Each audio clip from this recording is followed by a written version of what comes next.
readers, it's Sasha, and today I am going to be doing my Goodreads Chooses My TBR for the month of April.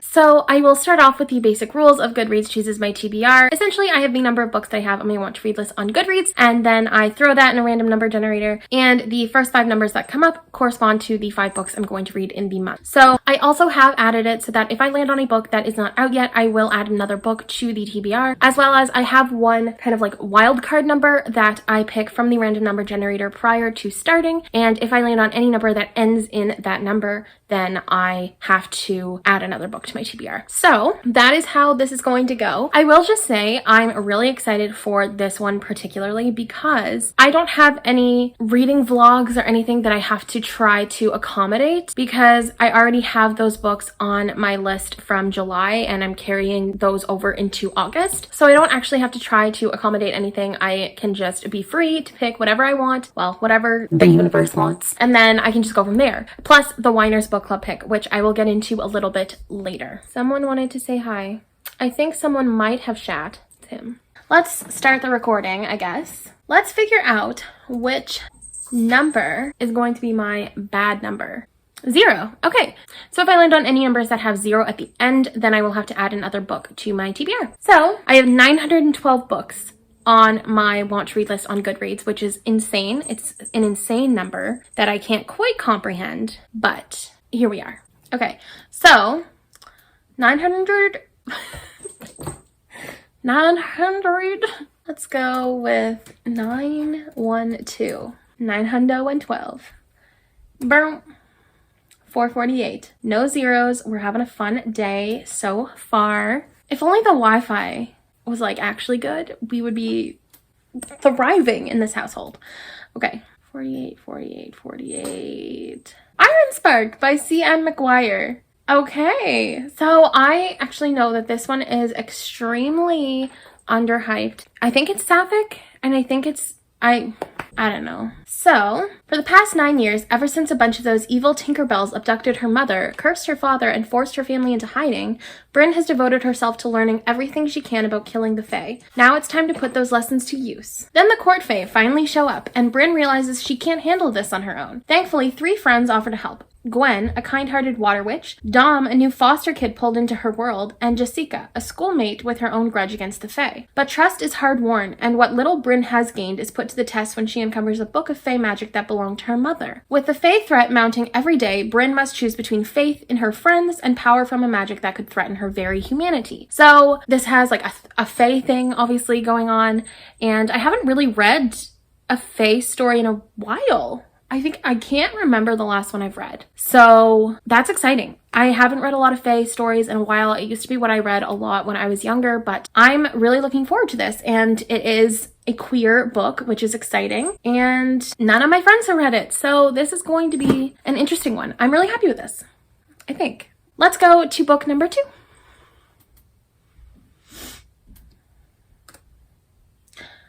Let's go to book number 2.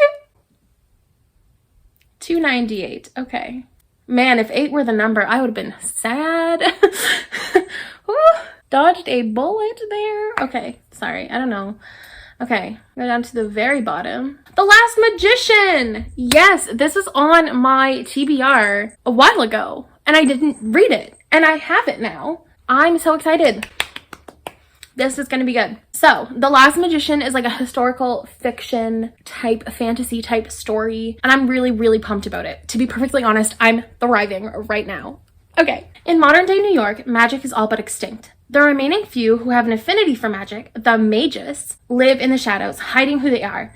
Any magus who enters Manhattan becomes trapped by the Brink, a dark energy barrier that confines them to the island.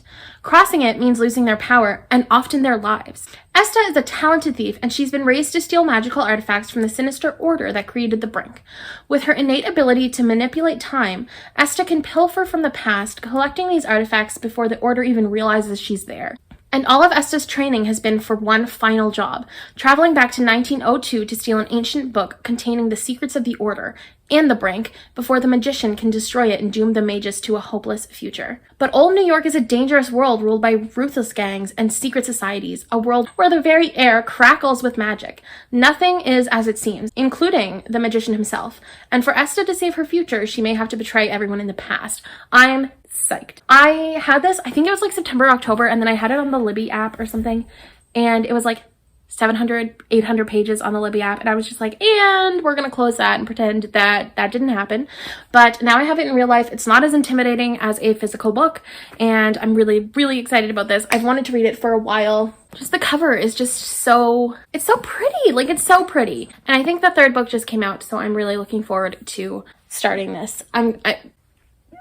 Yeah, it's okay. Okay, are we ready for book 3? 580. Shit. I haven't had to add a book in so long. That's so disappointing.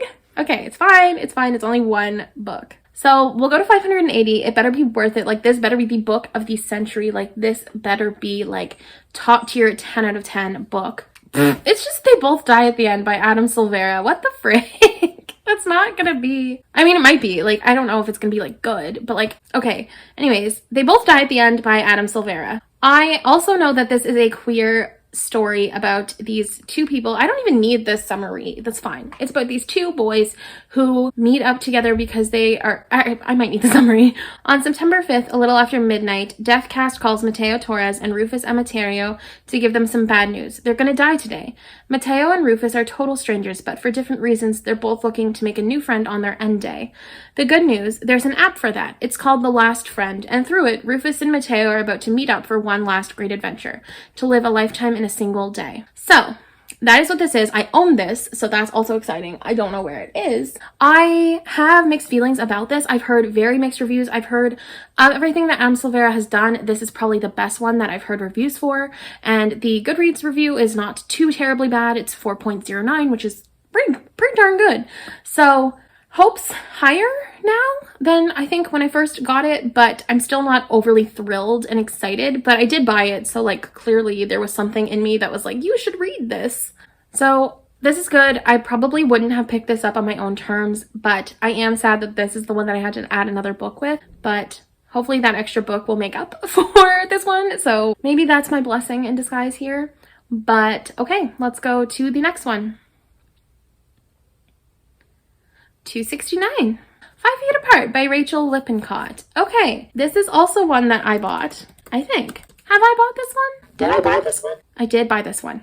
Okay, so Stella Grant likes to be in control, even though her totally out of control lungs have sent her in and out of the hospital most of her life. At this point, what Stella needs to control most is keeping herself away from anyone or anything that might pass along an infection and jeopardize the possibility of a lung transplant.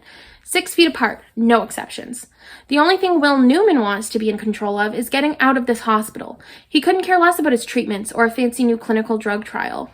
Soon he'll turn 18 and then he'll be able to unplug all these machines and actually go see the world, not just its hospitals. Will's exactly what Stella needs to stay away from. If he so much as breathes on Stella, she could lose her spot on the transplant list. Either one of them could die. The only way to stay alive is to stay apart. But suddenly, 6 feet doesn't feel like safety. It feels like punishment. What if they could steal back just a little bit of the space their broken lungs have stolen from them? Would 5 feet apart really be so dangerous if it stops their heart from breaking too? So this one is another one that I bought at a thrift store, and I'm kind of like freaking the fuck out. I'm really excited to read this. I have heard pretty good things about it, and I'm looking forward to seeing this, and maybe after this I can actually watch the movie, because I know they're very, very similar, but I still didn't want to watch the movie first. I have this thing, like, I just can't. So that's good. Okay, next one. 412. Okay, we just kind of keep going back and forth between a certain number of pages. Okay. Fireworks by Katie Coutugno. This one I've heard actually like really bad things about. I added it because I thought it'd be kind of fun, like just like kind of fun to read. Okay. So Fireworks. It was always meant to be Olivia. She was the talented one, the one who had been training to be a star her whole life. Her best friend Dana was the level-headed one, always on the sidelines cheering her best friend along. But everything changes when Dana tags along with Olivia to Orlando for the weekend, where super producer Guy Monroe is holding auditions for a new singing group, and Dana is discovered too. Dana, who's never sung more than Olivia's backup. Dana, who wasn't even looking for fame. Next thing she knows, she and Olivia are training to be pop stars, and Dana's falling for Alex, the earnest, endlessly talented boy who's designed to be the next big thing. Destined to be the next big thing. It should be a dream come true, but as the days of grueling practice and constant competition take their toll, things between Olivia and Dana start to shift, and there's only room at the top for one girl. For Olivia, it's her chance to her dream. For Dana, it's a chance to escape a future that seems to be closing in on her. And for these lifelong best friends, it's the adventure of a lifetime if they can make it through. Oh, this is set in 1990s Orlando. I'm excited about this because, not necessarily because I think it's going to be like a fantastic read, but I think it's going to be fun to read. Like, I think it's going to be just like a really easy to get through, like, fun read. I don't know how enjoyable it's going to be, but I think it's going to be easy to maneuver and to get through. Just based on what I've heard about it and just based on the synopsis, it definitely feels like something I could get through in a very, very short amount of time. So I think that's why I added it to my TBR. I am looking forward to it. I don't, like, my opinions are mixed just because, you know, obviously they're not the best reviews, but I'm still kind of looking forward to it. I think it'll probably be an okay book for me, but it's definitely probably not going to be a favorite, but like, it's probably going to be good. Okay, so that is the last, or no, it is not. We have one more book, and so let's do this now. 871. So this is a relatively newer addition to my list. I really can't remember like the newer books that I've added. Second First Impressions by Sally Thorne. Sally Thorne wrote The Hating Game, which is also a book I have not read, but I'm kind of looking forward to reading Second First Impressions. Ruthie Madonna has worked the front desk at the Providence Luxury Retirement Villa for 6 years, dedicating her entire adult life to caring for the villa's residents, maintaining the property, and guarding the endangered tortoises that live in the villa's gardens. Somewhere along the way, she's forgotten that she's young and beautiful, and that there's a world outside of work, until she meets the son of the property developer who just acquired the retirement center. Teddy Prescott has spent the last few years partying, sleeping in late, tattooing himself when bored, and generally not taking life too seriously. Something his father, who dreams of grooming Teddy into his successor, can't understand. When Teddy needs a place to crash, his father seizes the chance to get him to grow up. He'll let Teddy stay in one of the on-site cottages at the retirement home, but only if he works to earn his keep. Teddy agrees. He can change a few light bulbs and clip some hedges. No sweat. But Ruthie has plans for Teddy too. Her two wealthiest and most eccentric residents have just placed an ad, yet another, seeking a new personal assistant to torment. The women are 90-year-old, 4-foot-tall menaces, and not one of their assistants has lasted a full week. Offering up Teddy seems like a surefire way to get rid of the tall, handsome, unnerving man who won't stop getting under her skin. Ruthie doesn't count on the fact that in Teddy Prescott, the biddies may have finally met their match. He'll pick up Chanel gowns for the dry cleaner and cut Big Macs into bite-sized bits. He'll do repairs around the property, make the residents laugh, and charm the entire villa. He might even remind Ruthie what it's like to be young and fun again. But when she finds out Teddy's father is only fixing up the retirement home to sell it, putting everything she cares about in jeopardy, she's left wondering if Teddy's magic was all just a facade. Okay, so that sounds actually really freaking cute. I've heard mixed things about it. I definitely have heard that The Hating Game is much, much better compared to this one. I feel like I've heard a lot of people be let down with this new release.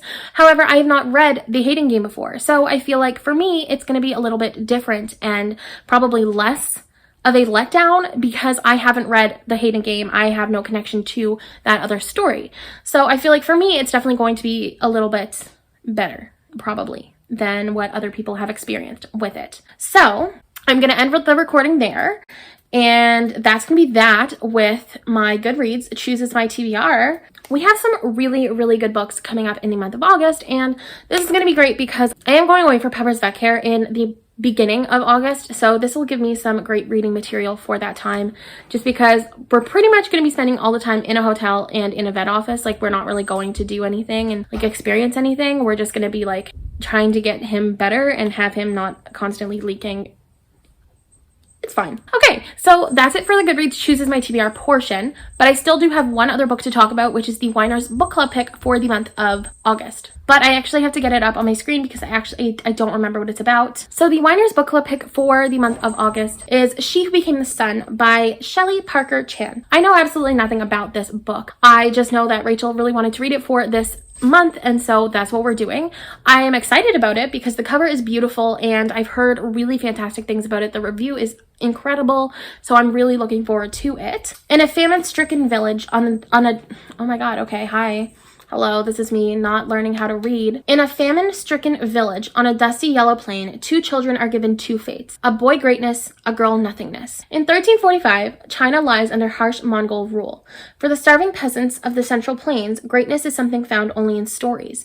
When the Zhou family's eighth-born son, Zhu Chongba, is given a fate of greatness, everyone is mystified as to how it will come to pass. The fate of nothingness, received by the family's clever and capable second daughter, on the other hand, is only as expected. When a bandit attack orphans the two children, though, it is Zhu Chongba who succumbs to despair and dies. Desperate to escape her own fated death, the girl uses her brother's identity to enter a monastery as a young male novice. There, propelled by her burning desire to survive, Zhu learns she is capable of doing whatever it takes, no matter how callous, to stay hidden from her fate. After her sanctuary is destroyed for supporting the rebellion against Mongol rule, Zhu takes the chance to claim another future altogether, her brother's abandoned greatness. Okay, so Mulan is a thing that has happened in this story.